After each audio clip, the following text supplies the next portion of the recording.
伫咧新北市中和两岁囡仔恩恩去年确诊过往，这恩恩的老爸执起救护车延误送医81分钟，向新北市政府也有消防局，而且也有这个卫生局提出着各赔诉讼，请求赔偿1块。新北地方法院今日宣判恩恩的老爸败诉，新北市政府等机关唔免赔偿，专案也会当上诉。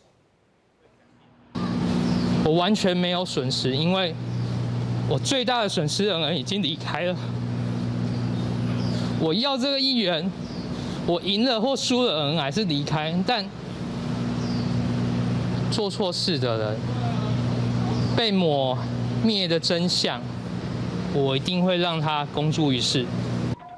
恩恩的老爸表示讲，心肝头早就有准备，对这判决结果无感觉意外，无摕到1块的国赔，对伊来讲无任何损失，而且追求真相的心情是无改变，会搁再提起上诉。